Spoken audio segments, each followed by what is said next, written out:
Welcome to all of you. তোমাদের সকলকে ইতিহাস পাঠশালা ইউটিউব চ্যানেলে স্বাগত। আমি মীনাক্ষী। আজকের ক্লাসে আমরা পর্যটকদের বিবরণ দেখব যে প্রাচীন ভারত বলো বা মধ্যযুগের ভারত বলো, এছাড়া আধুনিক ভারতে আমরা বিভিন্ন ধরনের পর্যটকদের আগমন দেখেছি এবং তারা বিভিন্ন ধরনের তথ্য তাদের গ্রন্থে লিখে গেছে এবং সেখান থেকে আমরা ভারতের ইতিহাস সম্পর্কে জানতে সেটা সাহায্য করে। দেখবে ইতিহাসে যেগুলো উপাদান রয়েছে সেখানে প্রত্নতাত্ত্বিক উপাদানের সাথে সাথে সাহিত্যিক উপাদানও রয়েছে। তো সাহিত্যিক উপাদানের মধ্যে একটা হয় দেশীয় উপাদান, যেখানে দেশীয় যারা ছিল তারা বিভিন্ন ধরনের ব্যক্তিবর্গ গ্রন্থ লিখে গেছে, আর একটা হচ্ছে বিদেশি। তো বিদেশিরা মূলত যারা পর্যটক ছিল তারা দেখা গেছে যে বিভিন্ন সময় যারা এসেছে বা সেই সময় দেখা গেছে ভারতে যেটা অবস্থা, সেখানে রাজনীতি বলো, রাজনৈতিক, অর্থনৈতিক, সামাজিক, সাংস্কৃতিক সমস্ত দিক দিয়ে যদি দেখো, তাহলে বিভিন্ন ধরনের গ্রন্থ থেকে আমরা সেই সময়ের ইতিহাস জানতে পারি। তো আজকে আমরা সেগুলো আলোচনা করব যে কোন সময় কোন ঐতিহাসিক এসেছে এবং তার গ্রন্থ, সেখান থেকে আমরা কি কি জানতে পারি। এছাড়া আমাদের দেখবে দৈনন্দিন কাজে আমরা এমন অনেক কিছু জিনিস যেগুলো ব্যবহার করি, তো সেখানেও দেখা যাচ্ছে যে বিদেশি যেগুলো ছোঁয়া রয়েছে, যেখান থেকে ধরো এক একটা দেশ থেকে এক একটা দেশে ধরো মানুষ তো এদেশে এসেছে, আবার এদেশের মানুষ অন্য জায়গায় গেছে। তো এই যে ধরো কালচারের যে আদান প্রদান হয়েছে, তাদের থেকে আমরা কি শিখেছি যেগুলো আমরা এখনো ব্যবহার করি, তো সেগুলো সম্পর্কেও জানবো। প্রাচীন ভারতে আসা পর্যটকদের বিবরণ ভারতীয় ইতিহাস পুনর্গঠনে অত্যন্ত গুরুত্বপূর্ণ। তাদের লেখা তৎকালীন সমাজ, রাজনীতি, অর্থনীতি সম্পর্কে মূল্যবান তথ্য বহন করেন, যার মধ্যে হচ্ছে মেগাস্তেনিস। মেগাস্তেনিস তিনি ছিলেন গ্রিক রাজা সিলুকাসের দূত, যিনি চন্দ্রগুপ্ত মৌর্যের দরবারে এসেছিলেন এবং তিনি ইন্ডিকা গ্রন্থটি লিখেছিলেন। এই গ্রন্থ থেকে আমরা মৌর্য আমলের শাসন ব্যবস্থা, রাজধানী পাটলিপুত্রের বিবরণ এবং তৎকালীন সমাজে সাতটি শ্রেণী বিভক্ত ছিল তার উল্লেখ পাওয়া যায়। যদিও এই যে গ্রন্থটা রয়েছে ইন্ডিকা গ্রন্থটা, এটা কিন্তু মূল গ্রন্থটা হারিয়ে গেছে, কিন্তু তৎকালীন দেখা গেছে যে গ্রিক লেখকদের উদ্ধৃতি থেকে এর জানা যায়। ইন্ডিকা যে গ্রন্থটা ছিল, ইন্ডিকা যে গ্রন্থটা রয়েছে, এই গ্রন্থটা দেখা গেছে তৎকালীন সময় লেখকরা পড়েছিল। এবার সেখান থেকে তারা কি কি জানতে পেরেছে, সেইগুলো তাদের লেখা থেকে আমরা ইন্ডিকা সম্পর্কে জানতে পারি। নেক্সট হচ্ছে ফাহিয়ান। ফাহিয়ান যিনি দেখা গেছেন গুপ্ত সম্রাট দ্বিতীয় চন্দ্রগুপ্তের রাজত্বকালে দেখা গেছে চীন থেকে ভারতে আসেন।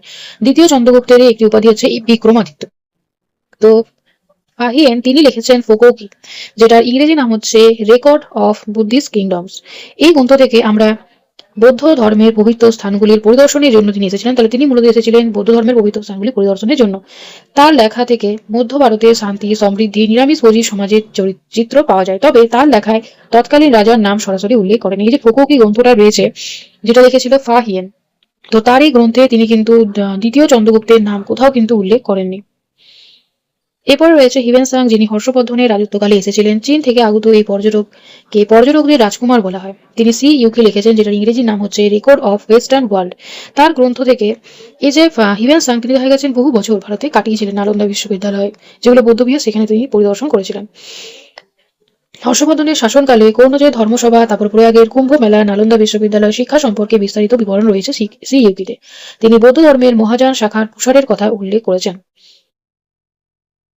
মহাযান সম্প্রদায়রা বুদ্ধের যেটা মূর্তি পূজা, সেটাতে বিশ্বাসী ছিল। এরপর রয়েছে আলবিরুনি। এখান থেকে আমরা কিন্তু যেটা আর্লি মিডিভেল এজ, সেটা কিন্তু দেখতে পাচ্ছি। আলবিরুনি, যিনি সুলতান মাহমুদের ভারত অভিযানের সময় তিনি পারস্য থেকে ভারতে আসেন। তার গ্রন্থ হচ্ছে তহকব ই হিন্দ বা কিতাব উল হিন্দ। এই গ্রন্থ থেকে আমরা একাদশ শতাব্দীর ভারতীয় সমাজ, ধর্ম, বিজ্ঞান, জ্যোতির্বিদ্যা, বর্ণপ্রথা সম্পর্কে একটি অত্যন্ত পণ্ডিত্যপূর্ণ দলিল এবং ভারতীয় দর্শনের প্রতি তার গভীর অনুরাগ এই বইতে স্পষ্ট। এছাড়া আরো বিভিন্ন ধরনের পর্যটক এসেছিলেন, যেমন টলেমি, তিনি লিখেছেন জিওগ্রাফি। এই গ্রন্থ থেকে আমরা প্রাচীন ভারতের বাণিজ্যিক বন্দর এবং সমুদ্র পথের তথ্য পাওয়া যায়। এছাড়া রয়েছে প্যারিপ্লাস অফ দ্য এরিথিয়ান সি। এই যে গ্রন্থটা আছে, এই গ্রন্থের কিন্তু কোনো লেখকের নাম পাওয়া যায়নি, এই গ্রন্থটা যিনি লিখেছেন তার কিন্তু কোনো নাম পাওয়া যায়নি। এই বইটি লেখকের নাম অজানা, তবে এতে প্রাচীন ভারতের রোম সাম্রাজ্যের সাথে বাণিজ্যের চমৎকার বিবরণ রয়েছে। এখানে আমরা একটি সারণীর মাধ্যমে সংক্ষেপে দেখব।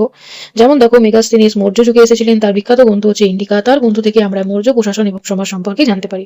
ফাহিয়ান, যিনি এসেছিলেন গুপ্ত যুগে, ফুকোকি, তিনি গ্রন্থ লিখেছেন এবং এখান থেকে আমরা বৌদ্ধ ধর্ম এবং সামাজিক অবস্থা সম্পর্কে জানতে পারি। সি ইউকি, হিউয়েন সাং যিনি এসেছিলেন হর্ষবর্ধনের সময়, তিনি সিউকি গ্রন্থ লিখেছিলেন এবং এখান থেকে আমরা শিক্ষা এবং হর্ষবর্ধনের শাসনকাল, নালন্দা বিশ্ববিদ্যালয়, এগুলো সম্পর্কে জানতে পারি।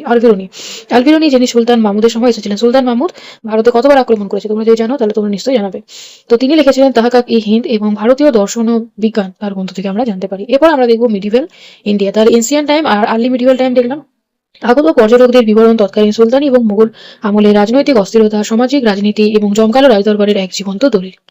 যেখানে দেখা যাচ্ছে ইবন বতুতা, যিনি মরক্কোর অধিবাসী ছিলেন, আফ্রিকার মরক্কোর অধিবাসী। তিনি সুলতান মোহাম্মদ বিন তুগলকের রাজত্বকালে ভারতে আসেন। তার গ্রন্থ হচ্ছে কিতাব উল রেহলা, যেটাকে রেহলাও বলা হয়। তার গ্রন্থ থেকে আমরা দিল্লি সুলতানি আমলের শাসন ব্যবস্থা, তুগলকের খামখেয়ালি সিদ্ধান্ত, যেমন ধরো রাজধানীর পরিবর্তন, তৎকালীন ডাক ব্যবস্থা, ভারতের কৃষিজাত পণ্য সম্পর্কে বিস্তারিত আলোচনা, এছাড়া তিনি দিল্লির বিচারক কাজী হিসাবেও দায়িত্ব পালন করেছিলেন। নেক্সট রয়েছে মার্কো পোলো, যিনি ভ্যানিস শহরের বাসিন্দা ছিলেন। ত্রয়োদশ শতাব্দীর শেষভাগে তিনি দক্ষিণ ভারতে পান্ড্য রাজবংশের রাজত্বকালে বিশেষ করে কাইল বন্দর সফর করেছিলেন এবং তার গ্রন্থ হচ্ছে the travels of Marco polo. এখান থেকে আমরা দক্ষিণ ভারতের অর্থনৈতিক সমৃদ্ধি, মুক্ত চাষ এবং সামুদ্রিক বাণিজ্যের গুরুত্ব তার লেখায় পাই। নেক্সট রয়েছে নিকোলো কোন্টি। নিকোলো কোন্টি, যিনি ইটালির ওখানকার বাসিন্দা, তিনি বিজয়নগর সাম্রাজ্যের রাজা প্রথম দেব রায়ের শাসনকালে ভারতে আসেন এবং তার গ্রন্থ থেকে আমরা বিজয়নগর শহরের বিশালতা, সেখানকার ধর্মীয় উৎসব যেমন দীপাবলি এবং নবরাত্রি এবং সামরিক শক্তি সম্পর্কে গুরুত্বপূর্ণ তথ্য দিয়েছেন। এই যে ধরো এক একটা পর্যটকদের নাম রয়েছে, তারপরে ধরো তাদের গ্রন্থ, তারপরে কার রাজত্বকালে এসেছে, এইগুলো কিন্তু পরীক্ষায় আসে। যেমন ধরো কোনো একটা নাম দিয়ে দিল, বললো এই কোথাকার বাসিন্দা, ম্যাচিং করতে বলে। আবার কোনো সময় হয়তো বলে কার রাজদরবারে এসেছে। এমনি ধরনের দেখবে বিভিন্ন ধরনের পশ্চিমবঙ্গের পরীক্ষায় যেগুলো ধরো পরীক্ষা আমরা দিই, সেইগুলোতে কিন্তু এই ধরনের প্রশ্ন এসে থাকে। আব্দুর রজক। আব্দুর রজক, যিনি পারস্যের শাসক শাহরুখের দূত হিসাবে তিনি বিজয়নগর সাম্রাজ্যের রাজা দ্বিতীয় দেবরায়ের দরবারে এসেছিলেন এবং তার গ্রন্থ থেকে আমরা বিজয়নগরকে বিশ্বের অন্যতম শ্রেষ্ঠ শহর হিসাবে বর্ণনা করেছেন এবং এখানকার 7 শহরের দুর্গ এবং হিরে জহরত বিক্রির বাজারের বর্ণনা করেছেন। বলতো না প্রাচীনকালে ভারতকে বলতো ওই যেটাকে বলতো সোনা চিড়িয়া, যেটা। তারপরে রয়েছে ফাসোয়া বার্নি। তিনি ফ্রান্সের বাসিন্দা, সেখান থেকে তিনি এসেছিলেন। মোগল সম্রাট শাহজাহানের রাজত্বকালের শেষ দিকে ঔরঙ্গজেবের সময়কালে তিনি ভারতে ছিলেন। তিনি ছিলেন একজন চিকিৎসক এবং তিনি মুঘল উত্তরাধিকার যুদ্ধে প্রত্যক্ষদর্শী ছিলেন। এই যে ধরো শাহজাহানের রাজত্বকালের শেষ দিকে এবং ঔরঙ্গজেবের সময়কালে, তো এই সময় দেখবে যে একটা উত্তরাধিকারী যেটা দ্বন্দ্ব হচ্ছিল, কে হবে রাজা, সেইটা কিন্তু প্রত্যক্ষদর্শী তিনি ছিলেন। এবং ফাসোয়া বার্নে, তার গ্রন্থ হচ্ছে travels in the Mughal empire এবং তার গ্রন্থ থেকে আমরা মুঘল রাজপরিবারের উত্তরাধিকারী দ্বন্দ্ব, মুঘল সেনাবাহিনী, ভারতের কৃষি ও হস্তশিল্পের দুরবস্থা সম্পর্কে ইউরোপীয় দৃষ্টিভঙ্গি থেকে বর্ণনা করে দিয়েছেন। দেখো, এরা যে পর্যটক, তারা যে ভারতে এসেছিল, প্রশস্তি গ্রন্থগুলোতে দেখবে যে রাজদরবারে যিনি রাজকবি থাকতেন, তিনি দেখতেন এই প্রশস্তিগুলো লিখতো। এখানে কিন্তু রাজা সবসময় প্রশংসায় লেখা থাকতে পারে। একটা মানুষ সবসময় শুধু প্রশংসা থাকলে তো হয় না, যার ভালো আছে তার খারাপ দিকও আছে। তো ওই যে খারাপ দিক যেগুলো, সেগুলো কিন্তু তুলে ধরা হতো না। তো এখানে প্রশস্তি হচ্ছে প্রশংসা, এখানে শুধু রাজার প্রশংসাই রয়েছে। তো এই যে ধরো দার্শনিকগুলো যারা ছিল, পর্যটক ছিল যারা গিয়েছিল, তাদের থেকে আমরা সেই সময় যে পরিস্থিতি, সেইগুলো সম্পর্কে আমরা জানতে পারি। এগুলোর উপর বিভিন্ন ধরনের তথ্যের উপর ভিত্তি করে কিন্তু ইতিহাসে লেখা হয়। এরপর রয়েছে জা ব্যাপটিস্ট রাভানিয়ার, তিনি ছিলেন একজন বিখ্যাত ফরাসি রত্ন ব্যবসায়ী, যিনি সম্রাট শাহজাহান এবং ঔরঙ্গজেবের সময় ভারত সফর করেন। তার বই গ্রন্থ হচ্ছে 6 ভয়েজেস এবং তার যেটা গ্রন্থ, সেই গ্রন্থ থেকে আমরা কি পেয়েছি, ভারতের হীরের খনি, এটা গোলকোন্ডায় রয়েছে। তারপর মৌ সিংহাসন, কোহিনূর হীরা সম্পর্কে তার দেওয়া তথ্য অত্যন্ত মূল্যবান। এছাড়া ভারতের অভ্যন্তরীণ বাণিজ্য পথ এবং মুদ্রা ব্যবস্থা সম্পর্কে তিনি লিখে গেছেন। এই যে আছে যেটা কোহিনূর হীরা, তারপরে ধরো মৌ সিংহাসন, এগুলো শাহজাহানের সময় করা হয়েছিল। মৌ সিংহাসনটা করতে অনেক কোটি টাকা খরচ হয়েছিল এবং এটা বানাতে অনেক বছর লেগেছিল। এটা মূলত নাদির শাহ যখন ভারত আক্রমণ করেছিল, সেই সময় দেখা গেছিল মৌ সিংহাসনটা নিয়ে যাওয়া হয়েছিল। আর যেটা কোহিনূর হীরা, এটা তো কোহিনূর হীরাটা প্রথমে ছিল দক্ষিণ ভারতে, তারপর সেখান থেকে গেলো মুঘলদের কাছে। পরবর্তীকালে দেখা যাবে যে পাঞ্জাব হয়ে সেটা চলে যাবে বাইরে। এরপর রয়েছে যে পিটার মুন্ডি ইটালীয় এক পর্যটক, শাহজাহানের রাজত্বকালে ভারতে আসেন। তার বর্ণনায় আমরা তৎকালীন ভয়াবহ দুর্ভিক্ষের চিত্র ফুটে পাই। দেখো, শাহজাহানের রাজত্বকাল এমনই একটা সময় যেখানে আমরা স্থাপত্য, বিভিন্ন ধরনের ধরো যেগুলো শৌখিন কাজ, সেগুলো আমরা দেখেছিলাম শাহজাহানের সময়। তাহলে সেই সময় যে দুর্ভিক্ষ, সেটা কিন্তু তার লেখাতে আমরা পাই। এছাড়া অন্যান্য পর্যটক যেমন ধরো উইলিয়াম হকিন্স, 1608 সালে দেখা যাচ্ছে যে হেক্টর নামক জাহাজে করে তিনি সুরাট বন্দরে পৌঁছান। তিনি ছিলেন ইস্ট ইন্ডিয়া কোম্পানির প্রথম প্রতিনিধি, যিনি সরাসরি মুঘল দরবারে বাণিজ্যের অনুমতি চাইতে এসেছিলেন এবং 1609 খ্রিস্টাব্দে তিনি আগ্রায় সম্রাট জাহাঙ্গীরের রাজদরবারে এসে উপস্থিত হন। হকিন্স তুর্কি ভাষা জানতেন, যা ছিল মুঘলদের মাতৃভাষা। কোনো দোভাষী ছাড়াই সম্রাটের সাথে সরাসরি কথা বলতে পারায় জাহাঙ্গীর তার উপর খুশি হয় এবং জাহাঙ্গীরের দরবারে ইংরেজ দূত হিসাবে এসেছিলেন, যা ভারতে ব্রিটিশ বাণিজ্যের পথ প্রশস্ত করেছিলেন এবং জাহাঙ্গীর তাকে ইংলিশ খান এই উপাধিটা দিয়েছিল এবং 400 জাতির একটি মঞ্চ প্রদান করেছিল। এটা ছিল একটা সরকারি পদমর্যাদা। এবার আছে স্যার থমাস রো। এরা আসলে বিভিন্ন ধরনের বাণিজ্যিক সুবিধার জন্যই আসতো।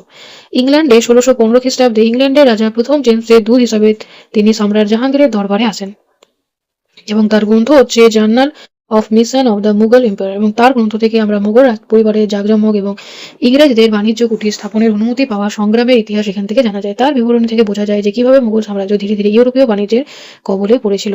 দেখো, একটা কোম্পানি বাণিজ্য সূত্রে আসছে এবং তারপরে কি করা হচ্ছে যে কে রাজা হবে কে রাজা হবে না। তাহলে ভারতের অর্থনীতিটাকে প্রথমে অর্থনীতিটাকে কায়েম করার জন্য রাজনীতিটাকে ধরেছিল। তারপরে ধরো হাতের পুতুল বানালো, যেগুলো করেছিল মির্জাফরের সাথে। তারপর ধীরে ধীরে ভারতের যেটা অর্থনীতি সেটাকে নিয়েছিল, কিন্তু শাসনভার তখনও গ্রহণ করেনি। 1772 খ্রিস্টাব্দ, 1772 তখন দেখা গেল যে দ্বৈত শাসন ব্যবস্থার অবসান ঘটানো হলো। মানে এমনিতে ধরো 1757 তো পলাশী যুদ্ধ হলো, সে সময় দেখা গেল যে তারপরে মির্জাফরকে বসানো হলো, কিন্তু মির্জাফরকে হাতের পুতুল করা হয়েছিল। কিন্তু তখনও দেখা যায় ইংরেজরা ভারতের রাজনীতিটাকে সরাসরি নেয়নি। মানে মোগল সম্রাটকে সিংহাসনে বসানো হতো, কিন্তু পুরো কাজটা করতো ইংরেজরাই। আর 1772 খ্রিস্টাব্দে ওয়ারেন হেস্টিংস রাজনৈতিক ক্ষমতাটাও নিয়ে নিল দত্ত শাসনের অবসান করে।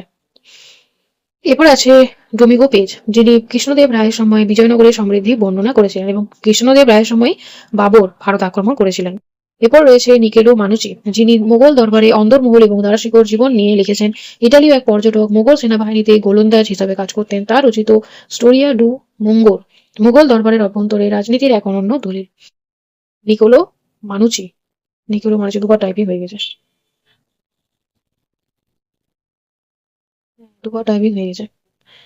তো তিনি দেখা যায় কিশোর বয়সে ভারতে আসেন এবং দারাশিকো এবং পরবর্তী ঔরঙ্গজেবের গোলন্দাজ বাহিনীতে কাজ করেছিলেন।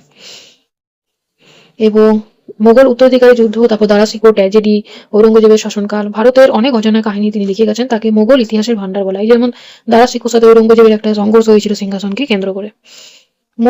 মধ্যযুগীয় পর্যটকদের তথ্যের সারসংক্ষেপ, যেখানে ইবন বতুতা এসেছিলেন মোহাম্মদ বিন তুগলকের রাজত্বকালে। তার গ্রন্থ হচ্ছে রেহেলা, যেখান থেকে আমরা ডাক ব্যবস্থা এবং সুলতানি বিচার পাই, তারপরে মানে বিচার ব্যবস্থা সে সম্পর্কে জানতে পারি। মার্কো পোলো, যিনি পান্ডব রাজবংশে এসেছিলেন, এবং তার গ্রন্থ হচ্ছে ট্রাভেলস, এবং প্রধান বিষয় হচ্ছে দক্ষিণ ভারতের, মানে তার গ্রন্থ থেকে আমরা দক্ষিণ ভারতের সামুদ্রিক বাণিজ্য সম্পর্কে জানতে পারি। আব্দুর রাজাক, যিনি দ্বিতীয় দেবরায়ের রাজত্বকালে এসেছিলেন, তার গ্রন্থ সাফারনামা, এখানে আমরা বিজয়নগরের দুর্গ এবং হীরের বাজার এটা সম্পর্কে জানতে পারি। উইলিয়াম হাকিন্স, যিনি জাহাঙ্গীরের রাজদরবারে এসেছিলেন, তিনি কোনো গ্রন্থ তো লেখেননি, কিন্তু মুঘল রাজদরবারে বাণিজ্যের অনুমতি এটার জন্য তিনি এসেছিলেন। তারপর আছে বার্নিয়ে, যিনি ঔরঙ্গজেবের সময় এসেছিলেন। ট্রাভেলস ইন মুঘল এম্পায়ার এই গ্রন্থ লিখেছিলেন, এবং মুঘল অর্থনীতি এবং উত্তরাধিকারী যুদ্ধ তার এই গ্রন্থ মানে তার গ্রন্থ থেকে আমরা জানতে পারি। এখন আমরা দেখবো আধুনিক যুগে ইতিহাসে পর্যটকদের চরিত্রের কিছুটা বদলে যায়। মানে এতদিন পর্যন্ত যে আসছিল, এরপরে তো বুঝতে পারছো যে ইংরেজদের এমন চলে আসছে, তাহলে এখন অন্যরকম উদ্দেশ্যে তারা আসতো। মূলত ধর্ম পরিবর্তন করতে দেখা যেত। বিভিন্ন ধরনের মিশনারিরা এই সময় ভারতে আগমন ঘটাতো। এ সময় মূলত ইউরোপীয়দের বণিক, ধর্ম প্রচারক, ব্রিটিশ কর্মকর্তাদের বিবরণ থেকে আমরা ইতিহাসের উপাদান পাই।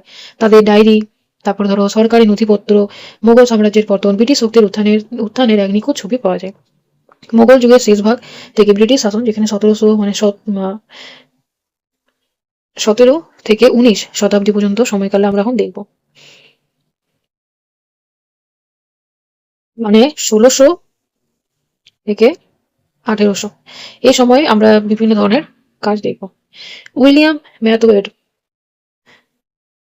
ইংরেজ এই বণিক গোলকুন্ডা এবং দক্ষিণ ভারতের বাণিজ্যের উপর মূল্যবান আলোকপাত করেছিলেন।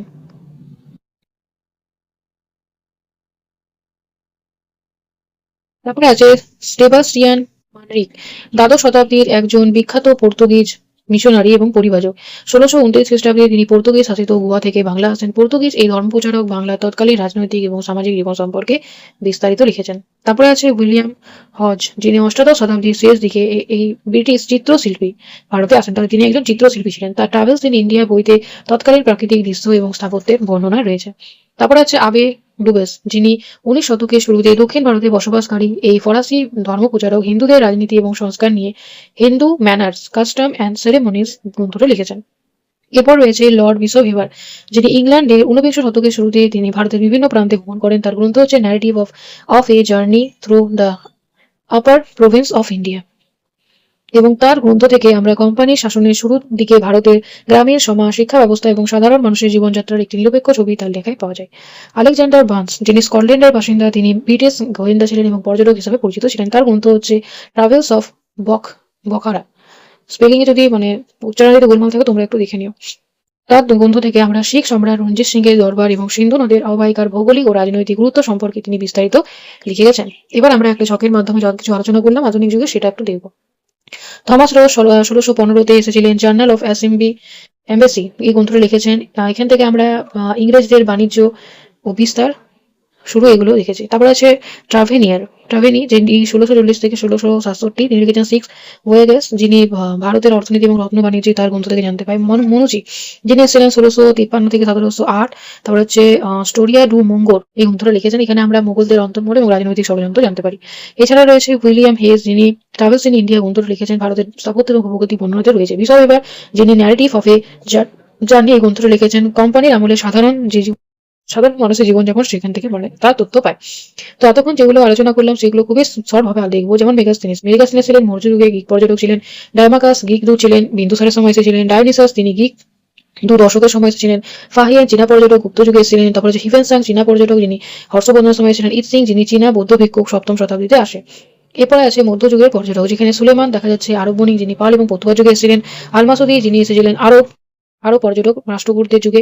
অলবেরিন এসেছিলেন মানে তিনি পারস্যের পণ্ডিত ছিলেন, সুলতান মাহমুদের সময় এসেছিলেন। মার্কো পোলো ভেনিসের পর্যটক পান্ডু রাজ্যে ছিলেন। ইবন বতুতা তিনি এসেছিলেন আফ্রিকা মরক্কো এবং তিনি ছিলেন তুগলক বংশে। নিকোলো কন্টি বিজয়নগর সাম্রাজ্যে এসেছিলেন, তিনি ছিলেন ইতালীয় পর্যটক। তারপরে আছে আব্দুর রাজাক যিনি এসেছিলেন পারস্যের দূত এবং তিনি বিজয়নগর সাম্রাজ্যে এসেছিলেন। তারপরে আছে নিকেতিন তিনি রুশ পর্যটক ছিলেন, বাহমনি রাজ্যে তিনি এসেছিলেন। এবার আমরা দেখবো মুঘল আমলে যে সকল পর্যটক এসেছিল। তাহলে তখন আমরা সুলতানি দেখলাম বা মুঘল। রাল্ফ দেখা গেছে ফিচ যিনি আকবরের সময় ছিলেন প্রথম ইংরেজ পর্যটক, এটা মনে রাখবে। তারপরে আছে উইলিয়াম হকিন্স ব্রিটিশ দূত ছিলেন, জাহাঙ্গীরের সময় ছিলেন। স্যার টমাস রো তিনি জাহাঙ্গীরের সময় ছিলেন ব্রিটিশ রাজদূত ছিলেন। পিটার মুন্ডি যিনি ইটালীয় পর্যটক ছিলেন, শাহজাহানের রাজত্বকালে এসেছিলেন। তারপরে রয়েছে ফাসুয়া বার্নি যিনি ফরাসি চিকিৎসক ছিলেন এবং পর্যটক, শাহজাহান ও ঔরঙ্গজেবের রাজত্বকালে আসে। তারপরে আছে ত্রাভেনিয়ার যিনি ফরাসি ছিলেন জহুরি এবং তিনি শাহজাহান এবং ঔরঙ্গজেবের রাজত্বকালে ছিলেন। তারপরে আছে নিকোলো মানুচি তিনি ইটালীয় পর্যটক এবং চিকিৎসক ছিল, ঔরঙ্গজেবের রাজত্বকালে এসেছিলেন। আবে ডুবেস যিনি ফ্রান্স থেকে এসেছিলেন, ব্রিটিশ আমলে দক্ষিণ ভারতের রাজনীতি নিয়ে লিখেছেন। এই যে ধরো পর্যটকরা যে ভারতে যে এসেছিল বিভিন্ন সময়, তো তাদের তো কিছু না কিছু উদ্দেশ্য থাকে। ধরো কেউ এক জায়গা থেকে আরেক জায়গায় আসে, কিছু না কিছু তো উদ্দেশ্য থাকে। তো ঠিক সেটাই আমরা এখন দেখবো যে প্রাচীন যুগ, মধ্যযুগ আর আধুনিক যুগ, তিনটার সময় কিন্তু আলাদা আলাদা পারপাস ছিল। যেমন ধরো প্রাচীন যুগে বেশিরভাগ এসেছিল চীনা পর্যটক, তারা এসেছিল ধর্মীয় উদ্দেশ্যে। এখানে আসলে বৌদ্ধ ধর্মের উত্থান হয়েছিল, তো ওখানে বৌদ্ধ বিহার, তারপর গৌতম বুদ্ধের জন্মস্থান, তিনি যে সকল জায়গায় গেছেন সেখানকার মানে পাণ্ডুলিপি বই এইগুলোর জন্য তারা কিন্তু বারবার ভারতে এসেছে। তারপর আছে মধ্যযুগে, এখানে বেশিরভাগ আরব এবং ইউরোপীয় ভ্রমণ এবং ব্যবসায় অর্থাৎ ব্যবসার পারপাসে এসেছিল। তারপর হচ্ছে আধুনিক যুগ, এখানে ইউরোপীয় দূত এবং বণিকরা এসেছিলেন ব্রিটিশ শাসনের ভিত্তি স্থাপন করতে। এই যে কোহিনূর যে হীরার বর্ণনা কে দিয়েছেন, এটা হবে ত্রাভানিয়ার। এটা নিয়ে তখন তো আলোচনা করলামই। ভারতের সুদীর্ঘ ইতিহাসে এখন আমরা অন্য টপিকে যাব। মানে ভারতে এই যে বিভিন্ন ধরনের পর্যটক এসেছে বিভিন্ন সময়, ভারত মানে বিভিন্ন ধরনের দেশ থেকে তো এসেছে অনেকজনে। তো তার ফলে কি হয়েছে যে আমাদের কালচার তার প্রভাব পড়েছে। ধরো আমরা কোনো একটা জায়গায় গেলাম, তাহলে আমাদের কালচার আর যেখানে গেলাম সেখানকার কালচার দুটো সংমিশ্রণ করে। যখন দেখবে নতুন কেউ আমাদের ঘরে মানে আমাদের বাড়িতে যখন কেউ আগমন হয়, তখন দেখবে তার মধ্যে অনেক ধরনের নতুন নতুন জিনিস থাকে। এবার আমরা থাকতে থাকতে করে তার অনেক কিছু জিনিস আমরা গ্রহণ করে নিই। তো ঠিক সেই রকমই ব্যাপারটা, যে ভারতের সুদীর্ঘ ইতিহাসে বিভিন্ন সময় বিদেশি শক্তি এবং বণিকদের আগমন ঘটেছিল। তাদের সংস্পর্শে আসার ফলে ভারতীয়রা নতুন অনেক কিছু শিখেছে। সেইগুলি নিজেদের সংস্কৃতি এবং দৈনন্দিন জীবনে আমরা সেগুলো মানে একটা অবিচ্ছেদ্য অংশ হিসেবে তুলে ধরি। সেগুলো এখন দেখবো। যেমন হচ্ছে খাদ্য আর একটা হচ্ছে কৃষি পদ্ধতি। বিদেশিদের হাত ধরে ভারতে এমন অনেক ফল এবং সবজি এসেছে যা আজ আমাদের নিত্য খাবার। যেমন ধরো পর্তুগিজদের খাবার। আসলে এই টপিকটা খুবই ইন্টারেস্টিং, তাই ভাবলাম যেটা তোমাদেরকে একটু জানাই। আবার অনেক সময় দেখবে কোনো একটা কিছু ইয়ের নাম দেয়, যেমন ধরো আলু, এটা কারা এনেছিল, এটা কিন্তু অনেকবার পরে। তো সেরকম একটা টপিক, যে পর্তুগিজদের অবদান, মানে পর্তুগিজরা এনেছিল আলু, টমেটো, লঙ্কা, পেঁপে, তারপরে পেয়ারা, আনারস, কাজু বাদাম, তারপরে তামাক পর্তুগিজরা ভারতে নিয়ে এসেছিল। যেটা আমরা পাউরুটি বা কেক, আধুনিক পদ্ধতিতে বেকিং বা পাউরুটি তৈরির কৌশল পর্তুগিজ এবং ইউরোপীয়দের থেকে শেখা। ভারতের খাদ্য তালিকায় বিদেশিদের প্রভাব এতটাই গভীর যে আমাদের দেশে দেশি খাবার আসলে বাইরে, মানে অনেক দেশি খাবার আসলে বাইরে থেকে এসেছে। মানে আমরা মনে করি যে হয়তো এটা ভারতের, কিন্তু না।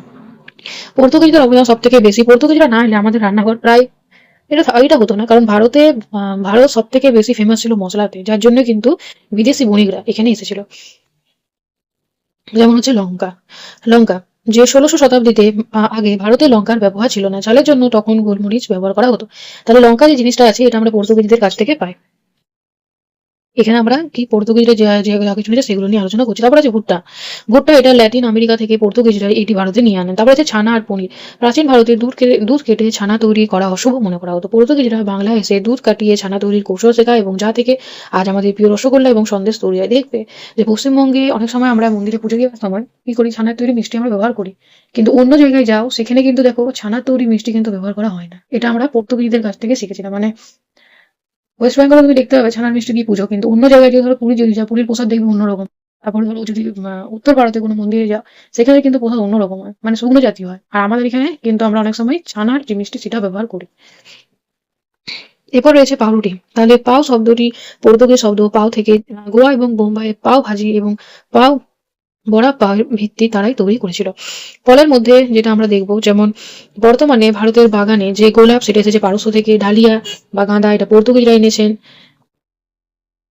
পর্তুগিজরা ল্যাটিন আমেরিকা থেকে বিভিন্ন প্রজাতির রঙিন ফুল এবং ক্যাকটাস ভারতে আনেন।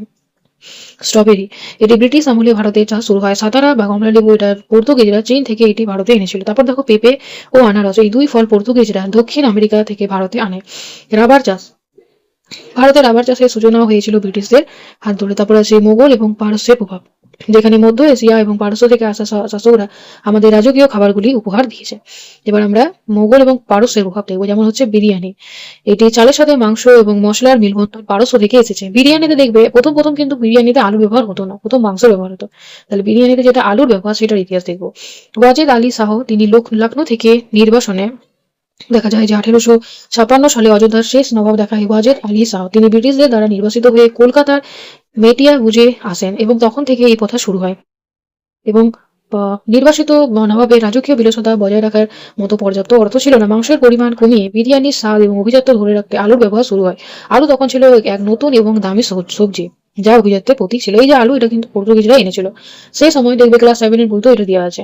সেই সময় আলু ভারতে সাধারণ কোনো সবজি ছিল না, এটি ছিল বেশ দামি এবং শৌখিন খাদ্য। তাই বিরিয়ানিতে আলু যোগ করা মানে এটিকে আরো বিশেষ করে তোলা। এছাড়া রয়েছে সামোসা, যেটাকে আমরা সিঙ্গারা বলি। মধ্য এশিয়া থেকে একে সামোসা বলে। ভারতে এসে এটি আমাদের প্রিয়, যেটা আলু সিঙ্গারা। হতে পারে যে মধ্য এশিয়াতে যে সিঙ্গারাটা হয় সেখানে হয়তো পুরটা অন্যরকম দিতে পারে, কিন্তু ভারতে তো আলু যেটা দেয় সেটা রূপান্তর হয়েছে। তারপর রয়েছে কাবাব ও তান্দুর, যেটা মাটির উনুনে বা তান্দুরে মাংস ঝোলানোর পদ্ধতি তুর্কি এবং আফগানিদের হাত ধরে ভারতে এসেছে, জনপ্রিয় হয়েছে। তারপর রয়েছে জাফরান এবং শুকনো ফল। রান্নায় জাফরান এবং কিশমিশ, তারপর কাজু, পেস্তা বাদামের ব্যবহার মোগলরাই ব্যাপকভাবে শুরু করেছিল। এরপর রয়েছে ব্রিটিশদের অবদান, যেমন চা। চীন থেকে চা এনে ভারতের বাণিজ্যিক চাষ শুরু করে ব্রিটিশরা। তাছাড়া চা ছাড়া ভারতের সকালের কল্পনাই করা যায় না। দেখো বিভিন্ন জায়গায় চাটা একটা চলে। এরপর রয়েছে কাস্টার্ড এবং জেলি। ডেজার্ট হিসাবে কাস্টার্ড, পুডিং এবং ফলের জেলির ব্যবহার ব্রিটিশদের আমল থেকে শুরু। চপ এবং কাটলেট, যেটা মাংস বা সবজির কিমা দিয়ে তৈরি হয়, এটি স্ন্যাক্স, মূলত ইউরোপীয় রান্নার ভারতীয় সংস্করণ। এখন আমরা চীনা প্রভাব দেখবো, যেমন ধরো যেটা নুডলস বা স্যুপ, এটা সিল্ক রুট এবং পরবর্তী কলকাতায় আসা চীনা বণিকদের হাত ধরে নুডলস এবং স্যুপের প্রচলন হয়েছে, যা পরে আমাদের নিজস্ব মাঞ্চুরিয়ান এবং চাউমিন স্টাইলে বদলে গেছে। মানে তাদের যদি তোমরা খাবার খাও সেখানে যে তাদের কিন্তু টেস্টটা অন্যরকম, তারা অন্যভাবে বানায়। আর আমরা কি করি, সেটাকে আমাদের মতো করে ভারতীয় কালচারে বানাই। এবার আছে বিভিন্ন ধরনের ফল পানীয়, যেমন আপেল। আপেল এটি এসেছিল আধুনিক সুস্বাদু আপেল, যা হিমাচল প্রদেশে শুরু করেছিলেন স্যামুয়েল স্টোক নামক এক আমেরিকান। লিচু, এটি চীন দেশ থেকে ভারতে এসেছে। কফি, ইয়েমেন থেকে। কফি আজ দক্ষিণ ভারতের প্রধান পানীয়, তাহলে ইয়েমেন থেকে এসেছে। এবার আমরা কৃষিজাত পণ্য, যেটা প্রযুক্তি, যেখানে বিভিন্ন ধরনের যন্ত্রপাতির ব্যবহার, যেমন তামাক। পর্তুগিজরা তামাক চাষ শুরু করে। আর বলা হয় যে 1670 সালে বাবা পুদায় নামক এক সুফি সাধক ইয়েমেন থেকে প্রথম কফি ভারতে আনেন। তারপরে আছে কলম করা, মানে যেটা যখন ধরো বৃক্ষটা রোপণ করা হয় না, তখন সেখানে কলম পদ্ধতির ব্যবহার করা হয়। আমের উন্নত ফলনের জন্য কলম করার পদ্ধতি পর্তুগিজরা শিখিয়েছিলেন। এর ফলে আলফাসোর মতো উন্নত জাতের আম তৈরি করা সম্ভব হয়। তাহলে এতক্ষণ আমরা খাবার দাবারের নিয়ে দেখলাম। এবার আমরা শিল্পকলা নিয়ে দেখবো, যেমন ধরো পারস্য মোগল ভাবে গম্বুজ, খিলান, তারপর মিনারের ব্যবহার পারস্য এবং মধ্য এশিয়ার স্থাপত্যের মাধ্যমে আসে। এছাড়া পিত্রাদুরা, যেখানে পাথরের উপর দামি নকশা করা। তারপরে ধরো চারবাগ পদ্ধতিও বিদেশ থেকে এসেছে। মানে যদি স্থাপত্যগুলো দেখো সেক্ষেত্রে এগুলো ব্যবহার করা হয়। গ্রিক প্রভাব, যেখানে আমরা গান্ধার শিল্পকলায় গ্রিক এবং রোমান ভাস্কর্যের প্রভাব পড়েছিল, যা বুদ্ধের মূর্তি গঠনের লক্ষ্য ছিল। ইউরোপীয় স্থাপত্য, যেখানে গথিক এবং ভিক্টোরিয়ান শৈলীর স্থাপত্য, এখানে যেমন ভিক্টোরিয়া মেমোরিয়াল, পুরনো কেলা, ব্রিটিশদের হাত থেকে এসেছিল, হাত ধরে এসেছিল। তারপর আছে পোশাক আশাক। পোশাক আশাক মধ্যে হচ্ছে সেলাই করা পোশাক। প্রাচীনকালে ভারতীয়রা মূলত সেলাইবিহীন কাপড়, যেমন ধুতি, শাড়ি, এগুলো পরতো, মানে যেটা সেলাই থাকতো না। কুষাণ, এটা কুষাণ হবে এইটা কুষাণ। এবং পরবর্তীকালে মোগলদের প্রভাব থেকে সেলাই করা পোশাক, যেমন পাজামা, কুর্তা, কামিজ, আল আচকান, এগুলো জনপ্রিয় হয়। পাশ্চাত্য পোশাক, যেমন ধরো প্যান্ট, শার্ট, কোট, টাই, জুতো পরার চল ব্রিটিশদের আমল থেকে শুরু হয়েছিল। তারপর হচ্ছে বোতাম, মানে জামাই, যেটা বোতামে ব্যবহার হয়। জামাই বোতামের ব্যবহার ইউরোপীয়দের থেকে ভারতীয়রা শিখেছে। এর আগে ফিতে বা কাচুলি দিয়ে পোশাক বাঁধার চল ছিল। বুট জুতো, আধুনিক চামড়ার বুট বা জুতো পরার সংস্কৃতিও পাশ্চাত্য দেশের প্রভাব, মানে যেগুলো ধরো আধুনিক যেগুলো চামড়ার বুট, সেইগুলো কথা বলছে। এবার আছে শিক্ষা, যেমন ধরো প্রিন্টিং প্রেস। 1556 সালে পর্তুগিজরা প্রথম গয়ায় দেখা যায় ছাপাখানা স্থাপন করে। এরপর থেকে ভারতে বই ছাপার আধুনিক বিপ্লব শুরু হয়। আধুনিক শিক্ষা ব্যবস্থা, যেখানে পাশ্চাত্য ধাঁচে বিজ্ঞান, তারপর ইংরেজি ভাষা এবং আধুনিক চিকিৎসা বিজ্ঞানের চর্চা মূলত ইউরোপীয়দের প্রভাবে বিস্তার লাভ করেছিল। এরপর রয়েছে প্রশাসন এবং বিচার ব্যবস্থা। বর্তমান ভারতীয় সংসদীয় অবস্থা, তারপরে ধরো আইনি কাঠামো, তারপর হচ্ছে প্রশাসনিক পদমর্যাদা অনেকটা ব্রিটিশ ধাঁচেই গড়ে উঠেছে। তারপর আছে রেলপথ যোগাযোগ, যেখানে আধুনিক রেল যোগাযোগ, ডাক বিভাগ, টেলিগ্রাফ ব্যবস্থার সূচনাও হয়েছিল ব্রিটিশদের আমলে। যেমন ধরো রেল ব্যবস্থা, টেলিগ্রাফ, এগুলো কিন্তু লর্ড ডালহৌসি করেছিল।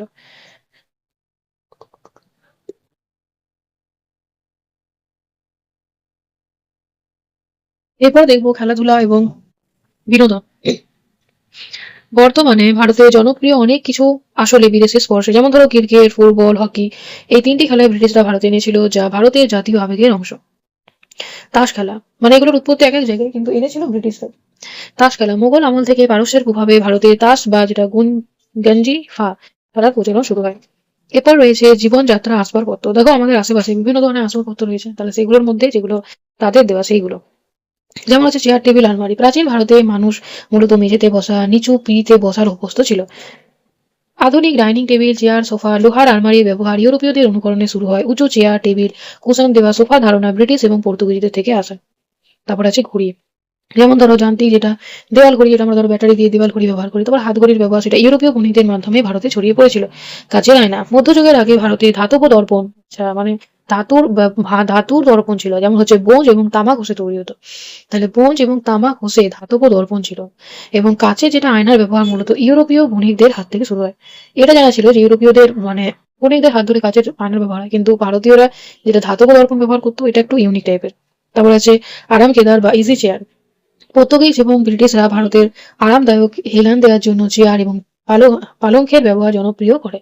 এর আগে ভারতীয়রা মূলত মাদুর, তারপর আছে শীতল পাটি, নিচু তক্তা পেতে ঘুমানোর অভ্যাস ছিল।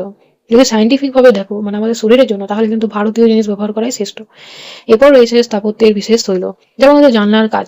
ভারতীয় স্থাপত্যে জানলার কাচের ব্যবহার পর্তুগিজ ও ব্রিটিশদের হাত ধরে এসেছিল। মানে জানলা দেখবে কাচের ব্যবহার থাকে না, কাচ দেওয়া থাকে, তো ওইটা পর্তুগিজ এবং ব্রিটিশদের হাত ধরে এসেছিল। বাংলো প্যাটার্ন, যেটা বাংলা শব্দের উৎপত্তি বাংলা থেকে হলো। এর আধুনিক নকশা, যেটা চারপাশে বারান্দা, বাগান সহ একতলা বাড়ি, এটা ব্রিটিশরা জনপ্রিয় করেছিল। তারপর দেখবে ব্রিটিশদের আমলে যেগুলো ধরো অনেক লম্বা লম্বা জানলা, হ্যাঁ, অনেক লম্বা লম্বা জানলা, কাচ দেয়া, এগুলো কিন্তু ব্রিটিশরা এনেছিল। আর সেরকম শৈলীতে দেখবে বিভিন্ন ধরনের স্থাপত্য আমরা কলকাতাতেও দেখতে পাই। ভাষা এবং সাহিত্য বিভিন্ন ধরনের, যেমন ধরো আমাদের প্রতিদিন বাংলা ভাষায় প্রচুর পর্তুগিজ শব্দ মিশাই, যেমন আনারস, আলমারি, সাবান, গামলা, চাবি, ফিতে, জানলা, তোয়ালা, এইগুলো এগুলো পর্তুগিজ শব্দ। তারপর ধরো উপন্যাস, ছোট গল্প, আধুনিক বাংলা সাহিত্যের কাঠামো, বিশেষ করে উপন্যাস, ছোট গল্প লেখা, যেটা পাশ্চাত্য রীতি ইউরোপীয় সাহিত্য থেকে অনুপ্রাণিত হয়েছে। তাহলে আজকের ক্লাসে আমরা এগুলোই আলোচনা করলাম যে প্রাচীনকাল থেকে মানে পর্যটকদের আগমন ভারতে, তাদের গ্রন্থ থেকে আমরা ভারতকে আরো ভালোভাবে জানতে পেরেছি। কারণ দেখো তাদের মানে তারা কি করতো, যেমন ধরো ইবন বতুতা, ইবন বতুতা যেমন অনেক বছর ভারতে ছিল।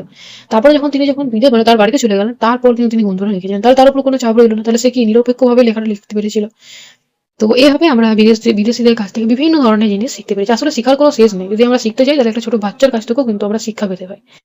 তো সারা জীবনটাই আমাদের শিখা। তো আজকের ক্লাসে এগুলো আলোচনা করলাম। তোমরা বলবে আজকের ক্লাসটা তোমাদের কেমন লাগলো। তোমাদের যদি অন্য কোনো টপিক যদি তোমরা যদি চাও যে আমি সেটাতে ভিডিও বানাই, সেরকম ভাবে তোমরা লিখবে, আমি সেইভাবে তোমাদেরকে ভিডিও দিয়ে চেষ্টা করবো। Thank you for watching. Please like, share, subscribe my channel.